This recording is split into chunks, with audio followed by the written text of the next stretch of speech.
করা যায়নি। যারা আল্লাহ পাকের হুকুম মতো চলতে চায়, চলে, এরা বুঝতে পারে সমাজ থেকে ইসলাম বাদ দিলে কি ক্ষতি, কি সমস্যা, কি অসুবিধা। যারা ইসলাম মানে না তাদের মাথা ব্যথা নেই। আমাদের সৃষ্টিকর্তা আল্লাহ। এই দেশের মধ্যে, সমাজের মধ্যে যদি তারা আইন বাস্তবায়ন করতে হয়, আমাদের সৃষ্টিকর্তার আইন বাস্তবায়ন করতে হবে, ঠিক কিনা? সম্মানিত হাজির, বিশ্বনবী জনাব মুহাম্মদ রাসূলুল্লাহ সাল্লাল্লাহু আলাইহি সাল্লামের জীবনী নিয়ে আলোচনা, এমন কোন দিন নেই যা আমাদের নবীর নাম পৃথিবীতে জমিনে উচ্চারিত হয় না। সুবহানাল্লাহ। আল্লাহ পাক কোরআনুল কারীমের মধ্যে বলেছেন, ওয়া রাফা'না লাকা যিকরাক। সুবহানাল্লাহ।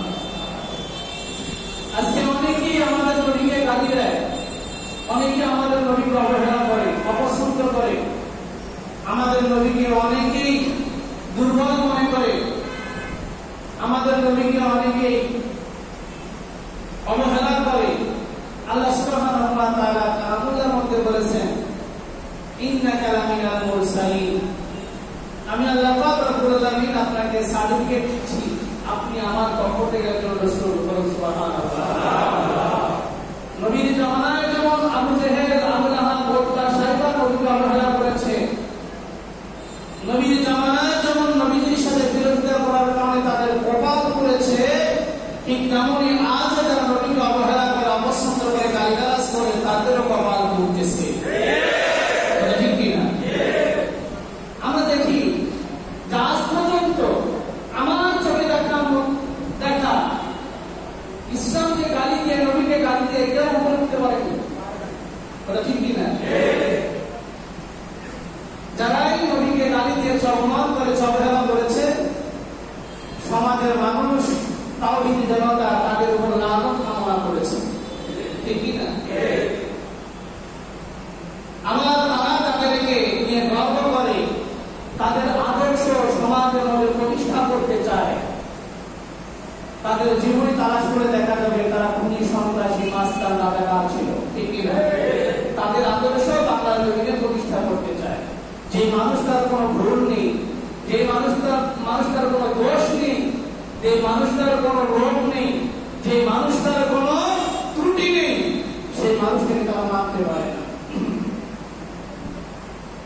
নবীর জামানায় যেমন আবু জেহেল, আবু লাহাব বিরোধিতা করেছে, নবীকে মানতে পারেনি, নবীর ইসলামকে, নবীর দ্বীনকে মানতে পারেনি। আজও আমাদের সমাজে আবু জেহেলের গোষ্ঠী আছে, আছে না নাই? এরা কি করে? প্রতিবাদ করে। এরা কি করে? প্রতিবাদ করে। নবীর আদর্শ সমাজে প্রতিষ্ঠা করতে চায় না, নবীর সুন্নাত সমাজে প্রতিষ্ঠা করতে চায় না, নবীর দ্বীনকে রাষ্ট্রীয় ভাষা, রাষ্ট্রীয়ভাবে বৈধতা দিতে চায় না। কারণ তারা জানে নবীর বিধান যদি সমাজে চালু হয়, নবীর আদর্শ যদি ইসলামে দেশে চালু হয়, তাহলে এই সমস্ত বেহায়াপনা, উলঙ্গপনা, এই সমস্ত মারামারি, দুর্নীতি তারা করতে পারবে না। কথা ঠিক কিনা? এই জন্য তাদের বাধা হচ্ছে কোরআন, তাদের বাধা হচ্ছে নবী, তাদের বাধা হচ্ছে ইসলাম। আমাদের সমাজে চতুর্দিকে বেহায়াপনা দিয়ে ভরপুর, দুর্নীতি দিয়ে ভরপুর, চোর ডাকাত ভরে গেছে, ধর্ষক ভরে গেছে, ইফতিজার ভরে গেছে, নেশাখোর ভরে গেছে। ইসলামী আইন সমাজে, দেশে কায়েম হয়ে গেলে এসব মদের কারখানা, জুয়ার কারখানা, নেশার কারখানাগুলো বন্ধ হয়ে যাবে। এরা সহ্য করতে পারে না। ঠিক কিনা? একটা কথা মনে রাখতে হবে, আল্লাহ রাসূল সাল্লাল্লাহু আলাইহি সাল্লাম যতদিন নবী ছিলেন না, নবুয়ত পাননি, রিসালাত পাননি, ততদিন কারো কেউ দুশমন ছিলেন না। আবু জেহেল নবীকে মহব্বত করত, আবু লাহাব নবীকে মহব্বত করত, উতবা, সাইবা নবীকে মহব্বত করত। কিন্তু যখন তিনি কালিমার দাওয়াত দিয়েছেন, লা ইলাহা ইল্লাল্লাহ মুহাম্মাদুর রাসূলুল্লাহ, যখনই কালিমার দাওয়াত দিয়েছেন তখনই তার শত্রুতা বেড়ে গেছে। কথা ঠিক কিনা? আজও আমাদের সমাজে আপনি যখনই নবীর কথা বলবেন, কোরআনের কথা বলবেন, তখনই আপনার বন্ধুকে, শত্রুকে, ইসলামের অনুসারীকে, নবীর বন্ধুকে, নবীর দুশমনকে বুঝা যাবে, ঠিক কিনা? অনেক হুজুর আছে, হুজুরদের ওয়াজ করলে হুজুরের কোনো সমস্যা নেই, কিন্তু যখন রাসূল সাল্লাল্লাহু আলাইহি ওয়াসাল্লামের মদিনা জীবনী, মাদানী জিন্দেগি নিয়ে আলোচনা করে, তখন দেখা যায় সমাজের মধ্যে এক শ্রেণীর মানুষ এই হুজুরকে জঙ্গি উপাধি দেয়। কি উপাধি দেয়? জঙ্গি উপাধি দেয়, উগ্রবাদ উপাধি দেয়, মৌলবাদ উপাধি দেয়, তালেবান উপাধি দেয়, বিভিন্ন রকমের উপাধি দেয়, ঠিক কিনা? আল্লাহ রাসূল সাল্লাল্লাহু আলাইহি ওয়াসাল্লাম নবুয়ত পাওয়ার আগে তার কোনো শত্রু ছিল না। যখন তিনি নবুয়ত পেয়েছেন, আল্লাহ পাকের পক্ষ থেকে নবুয়ত পেয়েছেন, নবী হয়েছেন, রাসূল হয়েছেন, মানুষের কাছে দাওয়াত করার কারণে তার শত্রুতা বেড়ে গেছে, তার শত্রুকে, বন্ধুকে এটা প্রকাশ হয়েছে। আল্লাহ রাসূল সাল্লাল্লাহু আলাইহি ওয়াসাল্লামের সর্বশ্রেষ্ঠ বন্ধু আচ্ছা হযরত সিদ্দিক আকবর রাদিয়াল্লাহু তাআলা নবীর সাথে থাকার কারণে, নবীর কথা মেনে নেওয়ার কারণে তার দাম বাড়ছে না কমছে? কথা বলেন, বাড়ছে।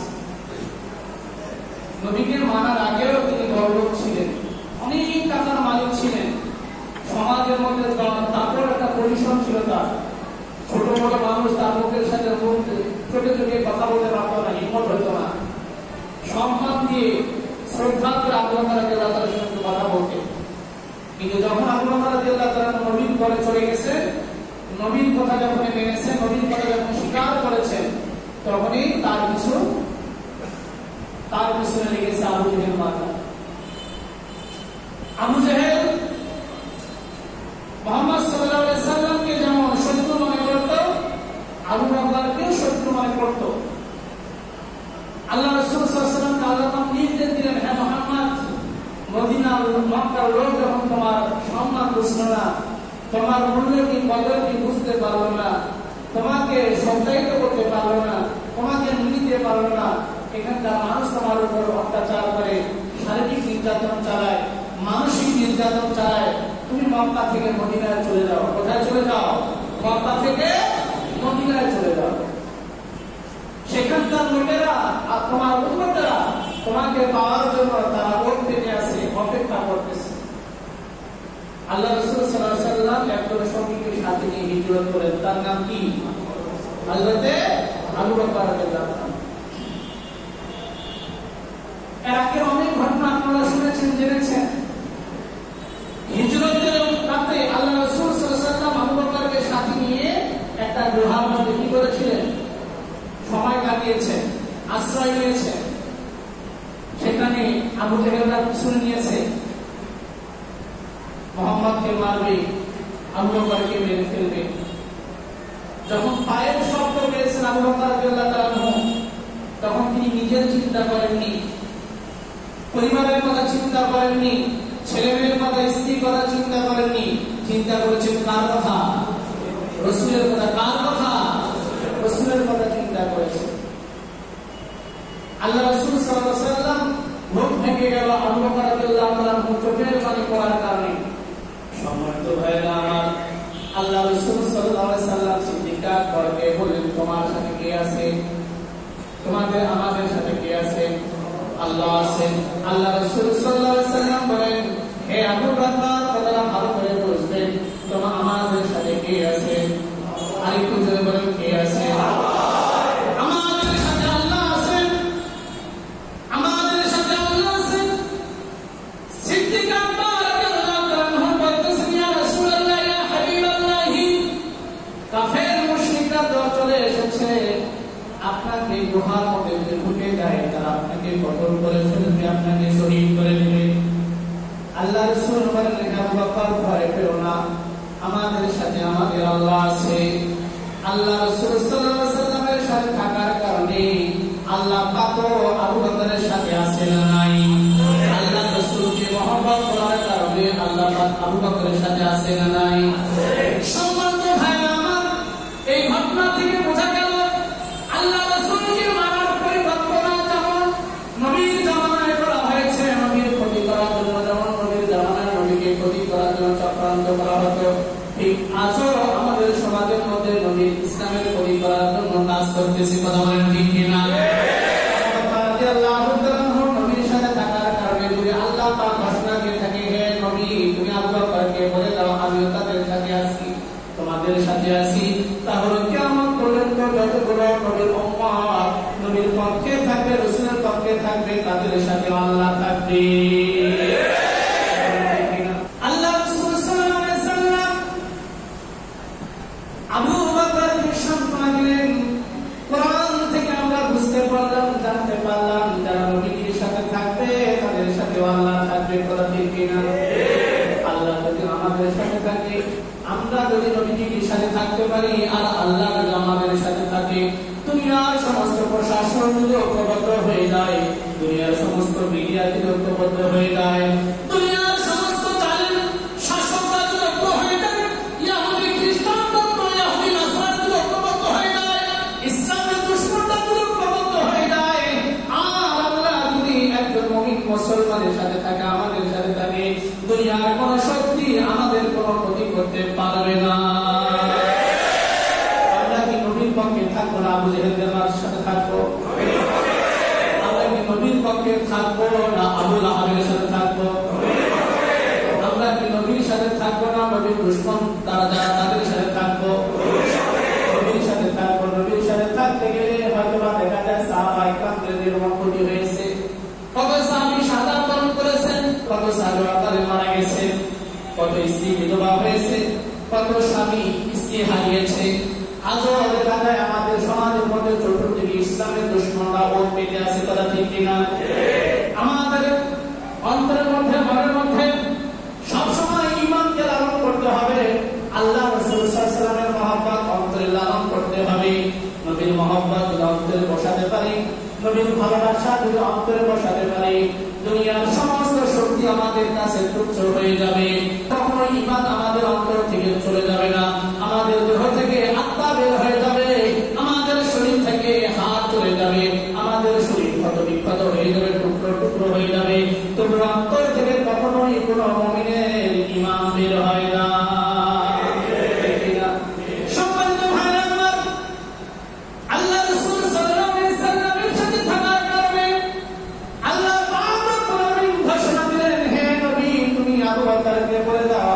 তোমার সাথে আছি, তোমাদের সাথে আছি, কিয়ামত পর্যন্ত যতগুলো মানুষ নবীর ঘরে থাকবে, নবীর পক্ষে থাকবে, এদের সাথে থাকবেন কে? আল্লাহ যদি সাথে থাকে আর কোন ভয় আছে? ওয়ালা তাহজানু ওয়া আনতুমুল আ'লাউনা ইন কুনতুম মুমিনিন। আল্লাহ পাক এখানে শর্ত দিয়েছেন, যদি তোমরা মুমিন হও তাহলে তোমাদের কোনো ভয় নেই, তোমাদের কোনো চিন্তা নাই। সুবহানাল্লাহ। তাহলে আমরা মুমিন হতে চাই, কি হতে চাই? হতে চাই। আর কোন মুমিন মুসলমান নবীর দুশমনি করতে পারে না, নবীর সাথে শত্রুতা করতে পারে না, ঠিক কি না? নবীর বিপক্ষে যদি কেউ কথা বলে, নবীর বিপক্ষে যদি কেউ কথা বলে, নবীকে যদি কেউ গালি দেয়, নবীকে যদি কেউ অবহেলা করে, নবীকে যদি কেউ অসম্মান করে, তার জীবন থাকতে কখনো বরদাস্ত করতে পারে না। প্রয়োজন হলে জীবন দিবে, শাহাদাত বরণ করবে, তবুও নবীর সম্মান সে রক্ষা করবে, নবীকে অসম্মান হতে দেবে না, ঠিক আছে? আমাদের মুসলমান সমাজে কিছু দাড়িওয়ালা টাটকা মুনাফিক আছে, ইসলামের দুশমন আছে, তখন দেখলে বোঝা যায়, মনে হচ্ছে এত সুন্দর সুন্দর দাড়ি, মাথায় যদি টুপি দেয় মনে হয় কাবা ঘরের ইমাম সাহেব, তাহলে ঠিক কিনা? কিন্তু তার কথাবার্তা শুনে মনে হয় আবু জেহেলের সবথেকে খারাপ হয়, আবু জেহেলের একবারে খারাপ হয়, এরকম মনে হয়। তারা এমন ইসলামের বিরুদ্ধে কথা বলে, নবীকে নিয়ে এমন কটূক্তি কথা বলে, অযৌক্তিক কথা বলে, তারা ইসলামটাকে পছন্দ করে না, ইসলামটাকে তারা মানতে চায় না, তারা তাদের মন মতো চলতে চায়, তারা তাদের স্বাধীন মতো চলতে চায়। সম্মানিত ভাইরা আমার, আমি এর আগে একটা এক্সাম্পল দিয়েছি, এই যে ডিবিএল গ্রুপের মালিকের কথা মতো চলে, ঠিক কিনা? স্কয়ার গ্রুপ স্কয়ার মালিকের কথা মতো চলে, ঠিক কিনা? তারপরে আরএফএল কোম্পানি তার মালিকের কথা মতো কোম্পানি চলে, ঠিক কিনা? যে শিক্ষা প্রতিষ্ঠান একজন মহতামিম থাকে, পরিচালক থাকে, সেই পরিচালকের কথা মতো তার স্কুল চলে, পরিচালকের কথা মতো মাদ্রাসা চলে, পরিচালকের কথা মতো প্রতিষ্ঠান চলে, ঠিক কিনা? তাহলে আল্লাহ পাক সুবহানাহু ওয়া তাআলা গোটা কুল কায়নাতের মালিক, ঠিক কিনা? আল্লাহ পাকের জমিনে আল্লাহ পাকের আইন চলবে, দুনিয়ার কোনো মাখলুকের মানুষের আইন চলবে না, ঠিক কিনা? এটাই তো স্বাভাবিক। এটাই কি? এটাই স্বাভাবিক। আমরা মানুষের আইন মানব না, কারণ মানুষের আইন মানার কারণে এখন পর্যন্ত আমেরিকা এখন ধর্ষণ বন্ধ করা যায়নি। এখনো চীনের মধ্যে ধর্ষণ হয়, খুন হয়। এখনো রাশিয়ার মধ্যে খুন হয়, ধর্ষণ হয়। এখনো ভারতের খুন হয়, ধর্ষণ হয়। নেদারল্যান্ড বলেন, জার্মানি বলেন, জাপান বলেন, এখনো সেখানে খুন হয়, ধর্ষণ হয়। আল্লাহ রাসূল সাল্লাল্লাহু আলাইহি সাল্লাম যতদিন রাষ্ট্রপ্রধান ছিলেন, সিদ্দিক আকবর রাদিয়াল্লাহু আনহু প্রথম খলিফা ছিলেন, ওমর রাদিয়াল্লাহু আনহু দ্বিতীয় খলিফা ছিলেন, ওসমান রাদিয়াল্লাহু আনহু দ্বিতীয় খলিফা ছিলেন, আলী রাদিয়াল্লাহু আনহু দ্বিতীয় খলিফা ছিলেন। তাদের প্রত্যেকটা দিনের ইতিহাসের পাতায় আছে, কেউ দেখাতে পারবে না আবু বকর রাদিয়াল্লাহু আনহু খলিফা থাকা অবস্থায় অন্যায়ভাবে কেউ খুন হয়েছে, ধর্ষণ হয়েছে, কিডন্যাপের শিকার হয়েছে, কেউ প্রমাণ করতে পারবে না। কেবলমাত্র কারণ হচ্ছে মসজিদে নববী রাসূল সাল্লাল্লাহু আলাইহি সাল্লামের আদর্শ সমাজে প্রতিষ্ঠা করার কারণে, কোরআনুল কারীমের আইন রাষ্ট্রের মধ্যে প্রতিষ্ঠা করার কারণে এই রকম শান্তি শৃঙ্খলার প্রতিষ্ঠা হয়েছে, অন্য কোনো কারণে নয়। দুনিয়ার সমস্ত মানুষজন ঐক্যবদ্ধ হয়ে আল্লাহর বিধান ছাড়া মানুষের কোনো আইন দিয়ে যদি রাষ্ট্র চালায়, সেই দেশের মধ্যে খুন হবে, ধর্ষণ হবে, চুরি হবে, ডাকাতি হবে, লুটপাট হবে, কেউ ঠেকাতে পারবে না। সমাজের মধ্যে কেবলমাত্র যদি ধর্ষণ বন্ধ করতে চায়, খুন বন্ধ করতে চায়, ইফতিজিং বন্ধ করতে চায়, নেশা বন্ধ করতে চায়, অত্যাচার, জুলুম, নিপীড়ন বন্ধ করতে চায়, কেবলমাত্র একমাত্র কোরআনের আইন ছাড়া, শাসন ছাড়া সম্ভব নয়। কোরআনের শাসন যদি কায়েম হয়ে যায়, তাহলে খুন ধর্ষণ বন্ধ হয়ে যাবে, ইফতিজিং বন্ধ হয়ে যাবে। কোন একটা নারী তার দেহ নিয়ে চিন্তিত হবে না, তার সম্মান নিয়ে চিন্তিত হবে না, সে নিরাপদে চলতে পারবে, সে নিরাপদে থাকতে পারবে। টাকার মালিক টাকা নিয়ে থাকতে পারবে, সম্পদের মালিক সম্পদ নিয়ে থাকতে পারবে। কেউ আত্মহত্যা করার পরিস্থিতি আসবে না, কেউ মনের দুঃখে আত্মহত্যা করবে এই পরিস্থিতি আসবে না। কোন নারীকে ভয় করতে হবে না, আমার ছেলেকে, আমার মেয়েকে প্রতিষ্ঠায় পাঠালাম, কি অবস্থায় আসবে না আসবে, এরকম কোনো চিন্তা করতে হবে না। কারণ কোরআনের শাসন যদি সমাজে থাকে, নবীর শাসন যদি সমাজে থাকে, নবীর আদর্শ যদি সমাজে থাকে, সেই সমাজের মধ্যে মানুষ শান্তি ও নিরাপত্তা নিয়ে বাঁচতে পারবে। আল্লাহ পাক কোরআনুল কারীমের মধ্যে এই কথাটাই বলেছেন, ফালইয়াবুদু রাব্ব হাযাল বাইত। আল্লাহ পাক রব্বুল আলামিন সূরা কুরাইশের মধ্যে বলেন, তোমরা যদি আমার ইবাদত করো, কাবা ঘরের মালিকের ইবাদত যদি তোমরা করো, আল্লাহ সুবহানাহু ওয়া তাআলার ইবাদত যদি আমরা করতে পারি, আল্লাহ পাক সুবহানাহু ওয়া তাআলা আমাদেরকে দুটা নিরাপত্তা দিয়েছেন। দুনিয়ার কোন রাষ্ট্রপ্রধান এই নিরাপত্তা দিতে পারবে না, কিয়ামত পর্যন্ত পারবে না। ফালইয়াবুদু রাব্ব হাযাল বাইত, তোমরা যদি আমার ইবাদত করো, আল্লাযী আত'আমাহুম মিন জু', তোমাদের অভাবের সময়, ক্ষুধার সময় আমি আল্লাহ পাক ক্ষুধা দূর করে দেব, আর তোমাদের জানের নিরাপত্তা আমি আল্লাহ পাক দান করব। সুবহানাল্লাহ। যদি আমরা আল্লাহ পাকের ইবাদত করি, আল্লাহ পাক আমাদেরকে দুটা নিরাপত্তা দিচ্ছেন, খাদ্যের অভাব থাকবে না, আর জানমাল নিয়ে কখনো চিন্তা করতে হবে না। আমাদের দেশে খাদ্যের অভাব আছে না নাই? খালি সব কিছু দিন দিন পণ্যের দাম, জিনিসপত্রের দাম দিন দিন কি হচ্ছে, বাড়তেছে। এই চিন্তা তারাই করে যারা বাজার করে, যারা পণ্য কিনে, তারা বুঝতে পারে 10 টাকার জিনিস যখন 12 টাকা হয়ে যায় তখন তাদের কতটা অসুবিধা হয়, তারা বুঝতে পারে, বুঝে কিনা? যারা হাট বাজার করে, জিনিসপত্র কিনে যারা খায়, তাদের ব্যথা হয় যদি 10 টাকার জিনিস 2 টাকা বাড়ে বা 12 টাকা হয়, 15 টাকা হয়, কতটা অসুবিধা হয় তারা বুঝতে পারে।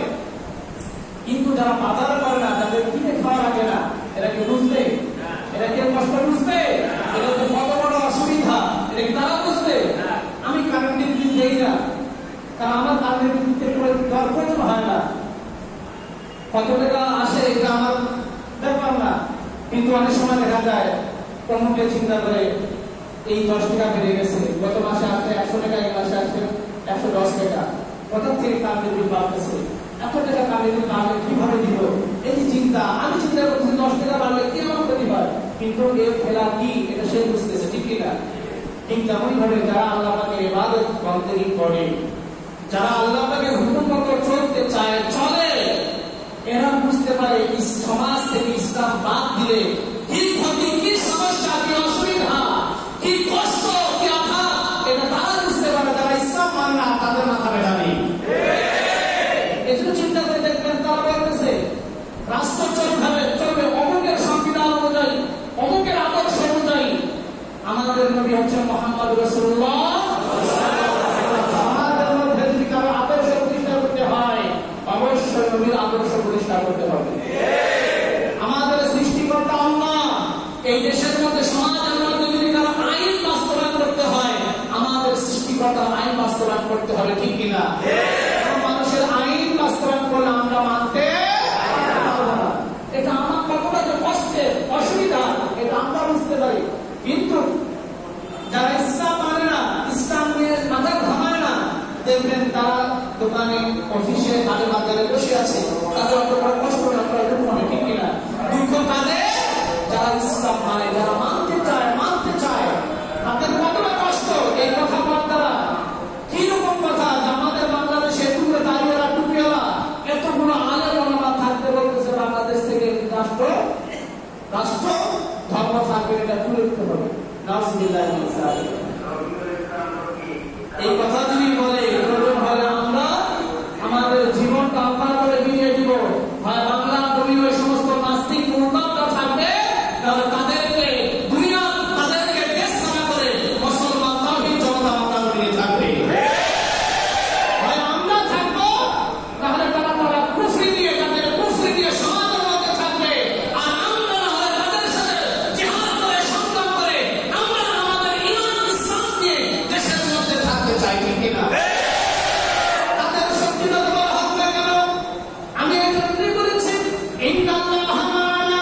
আমরা যদি নবীর সাথে থাকি, আমরা যদি কোরআনের সাথে থাকি, কোরআনের পক্ষে যদি থাকি, সিদ্দিক আকবর রাদিয়াল্লাহু তাআলার সাথে যেভাবে আল্লাহ পাক সুবহানাহু ওয়া তাআলা ছিলেন, আল্লাহ পাক বলেছেন হে নবী আমি তোমাদের সাথে আছি। ঠিক তেমনই ভাবে যারা আল্লাহ নবীর ইজ্জত রক্ষা করার জন্য আন্দোলন করে, যারা কোরআনের শাসন কায়েম করার জন্য আন্দোলন করে, যারা আল্লাহর বিধান বাস্তবায়ন করার জন্য যারা আন্দোলন করে, এদের সাথেও আল্লাহ পাক আছেন না। আল্লাহ সুবহানাহু ওয়া তাআলা কালামুল্লাহর মধ্যে বলেছেন ওয়া আনিয়াবুদুনি হাযা সিরাতুম মুস্তাকিম। আমরা যেমন সূরা ফাতিহার মধ্যে বলি ইহদিনাস সিরাতাল মুস্তাকিম, হে আল্লাহ তুমি আমাদেরকে হেদায়েত দান করো। আমরা আল্লাহর কাছে হেদায়েত চাই। আল্লাহ পাক রব্বুল আলামিন বলেন হে আমার বান্দারা, আমি তোমাদেরকে হেদায়েত দিলাম, তোমরা আমার ইবাদত করো। আমার ইবাদত করাটাই হচ্ছে হেদায়েত। বলুন সুবহানাল্লাহ। আল্লাহ পাক অন্য আয়াতের মধ্যে বলেছেন তোমরা যদি আমার ইবাদত করো তাহলে তোমাদেরকে আমি দুটা নিরাপত্তা দেব। পাই না, এক নম্বর নিরাপত্তা হচ্ছে অভাবের সময় আমি আল্লাহ পাক তোমাদেরকে খাদ্য দিব, আর ভয়ের সময় আমি আল্লাহ পাক রব্বুল আলামিন তোমাদেরকে নিরাপত্তা দেব। বলুন সুবহানাল্লাহ।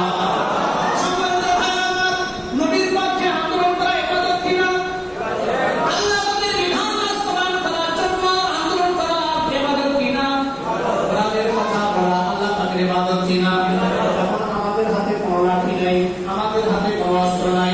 আমরা যখন আল্লাহ তাকে ইবাদতের জন্য যখন আন্দোলনে নামি, তাওহীদের দাওয়াতের জন্য যখন আন্দোলনে নামি, কোরআনের আইন বাস্তবায়ন করার জন্য যখন আন্দোলনে নামি, নবীর সম্মান রক্ষা করার জন্য যখন আন্দোলনে নামি, তখন আমাদের প্রতিপক্ষ আছে না নাই? আমাদের প্রতিপক্ষ আছে না নাই? তাদের হাতে অস্ত্র আছে, তাদের হাতে অনেক কিছু আছে, কিন্তু আমাদের হাতে কিছু নাই। আমরা আল্লাহ তাকে ইবাদত করার জন্য আন্দোলনে নেমেছি, রাস্তায় নেমেছি, তারা আমাদেরকে বাধা দিচ্ছে, কিন্তু মাঝখানে একটা ভয় কাজ করতেছে আমাদের কি অবস্থা হবে, আমাদের কি অবস্থা হবে। সম্মানিত ভাই আমার, সব সময় বুঝতে হবে আল্লাহ সুবহানাহু ওয়া তাআলা যদি আমার আপনার উপর রাজি থাকে, খুশি থাকে, সন্তুষ্ট থাকে, দুনিয়ার কোন রাজা বাদশা, দুনিয়ার কোন প্রশাসন আমাদের কোনো ক্ষতি করতে পারে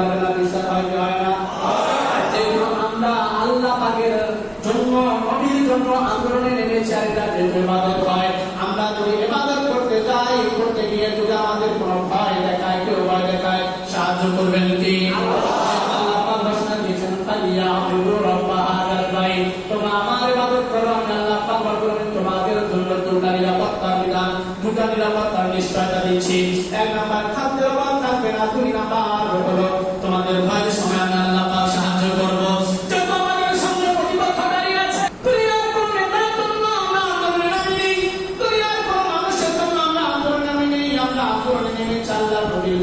ঠিক কিনা?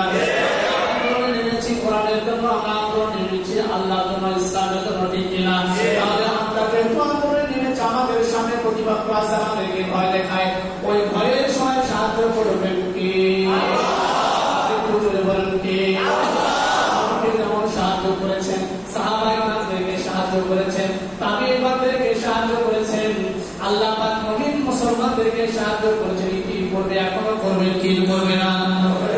করবে কি করবে না?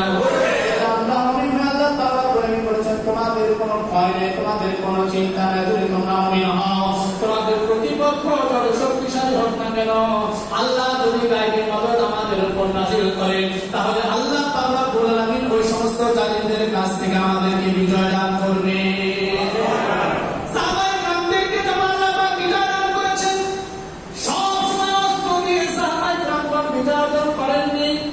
আমাদের বাংলার জনগণ, বাংলাদেশের মুক্তিযোদ্ধারা, বাংলার জনগণের কাছে অস্ত্র ছিল না, বন্দুক ছিল না, কিন্তু তারপরে পাকিস্তানের হানাদার বাহিনীদের সাথে যুদ্ধ করে তারা বিজয় অর্জন করেছে কি করেনি? কথা করেছে কি করে নাই? কেন করেছে?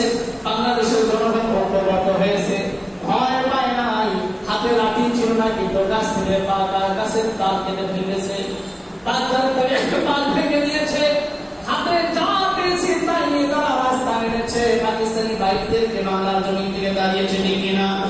তেমনি ভাবে ইসলামের জন্য, কোরআনের জন্য, আল্লাহর জন্য, নবীর জন্য আজকে আমরা ঐক্যবদ্ধ হয়ে হাতে যা আছে আমাদেরকে ডাক দেয় কোরআনের সম্মান রক্ষা করার জন্য, ইসলামের সম্মান রক্ষা করার জন্য, নবীর সম্মান রক্ষা করার জন্য আমরা ঐক্যবদ্ধ হয়ে বিধান করবেন। আমি আমাদের হাতে অস্ত্র থাক না থাক, বাংলা জমিন থেকে যতগুলো নাস্তিক মোরতাদ আছে এরা পালাতে হুঁশ পাবে না। তাই আমি একটা কথা বলি, আজও বলি, বাংলা জমিন পাকিস্তানি বাহিনীদের কাছ থেকে স্বাধীন হয়েছে সত্য, বাংলা জমিন রাজাকারদের হাত থেকে স্বাধীন হয়েছে সত্য, কিন্তু এখনো বাংলা জমিন নাস্তিক মোরতাদ ইসলামের দুশমনদের হাত থেকে বাংলা জমিন স্বাধীন হয়নি। যার কারণে চতুর্দিক থেকে ইসলামের দুশমনরা দিন দিন তাদের দুশমনী বেড়ে যাচ্ছে, মুসলমানদেরকে আঘাত করতেছে, মুসলমানদেরকে দিন দিন তারা আঘাত করে যাচ্ছে। সব থেকে আমরা যাকে বেশি ভালোবাসি আমাদের নবী আল্লাহ রাসূল সাল্লাল্লাহু আলাইহি ওয়াসাল্লাম বলেছেন, লা ইউমিনু আহাদুকুম, তোমরা খাঁটি মুমিন হতে পারবে না যতক্ষণ পর্যন্ত তোমার চাইতে, তোমার স্ত্রী চাইতে, তোমার মেয়ের চাইতে, ছেলের চাইতে, তোমার বন্ধু বান্ধবের চাইতে, আত্মীয় স্বজনের চাইতে আমাকে যতক্ষণ পর্যন্ত বেশি ভালোবাসতে না পারবে ততক্ষণ পর্যন্ত তোমরা খাঁটি মুমিন হতে পারবে না। কার কথা? আল্লাহ রাসূলের কথা। কার কথা? আল্লাহ রাসূলের কথা। আল্লাহ রাসূলের কাছে আমরা খাঁটি মুমিন হতে চাই কি চাই না? খাঁটি মুমিন হতে চাই, আমাদের জীবনের চাইতে